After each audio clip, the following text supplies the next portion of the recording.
So for those people relatively new who have an expectation that the internet has always been there, it's actually kind of hard to realize that there was a time when there wasn't one.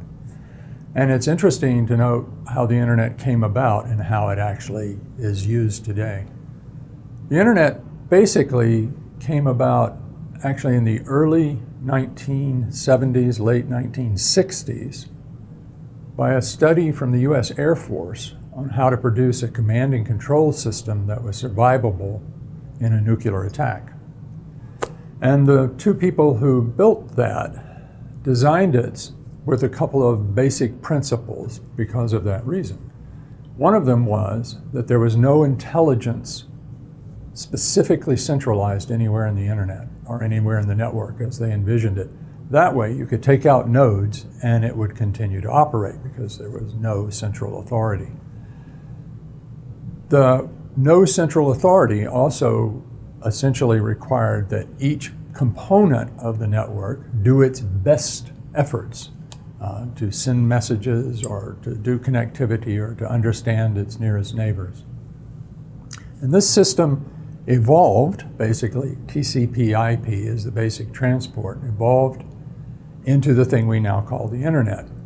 But because of that early design, there are a few inherent principles that didn't turn out quite the way we would like them to do were we to have invented the internet with its final makeup as our vision.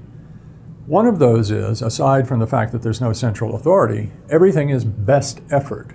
And each node only essentially knows about those around it, and it makes best effort to deliver messages as it sees fit.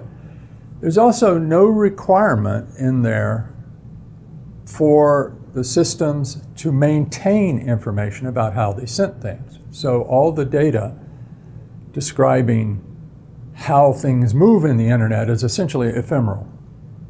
That means I can ask a question about how will you route something, but it's very difficult to ask the question about how did you route something, because that information, historical information, may or may not be held anywhere.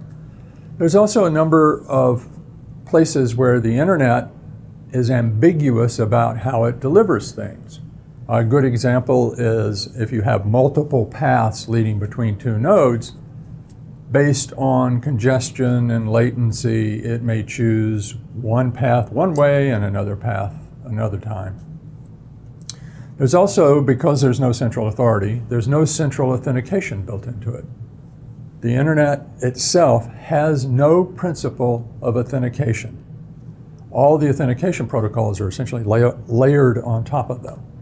So, for example, if you're a home user, you authenticate to, say, Comcast, because they're providing the service and you're paying them. Therefore, they want to make sure that you're a real user. But past that initial login to Comcast and authenticating that you reach their gateway, they don't propagate any of that authentication information anywhere. So the internet as a whole doesn't really care that you've authenticated or you are who you say you are. It just knows that you're an IP address or there is an IP address associated with you, and it routes a message.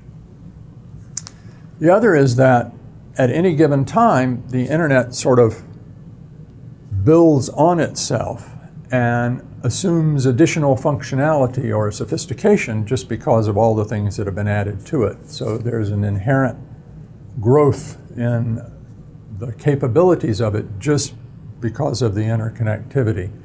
So you can sort of look out and you can say, well, I've got all these pieces, what can I do with them? But it's very difficult to look the other way and say, this occurred, what are all the pieces that are necessary to put that back together?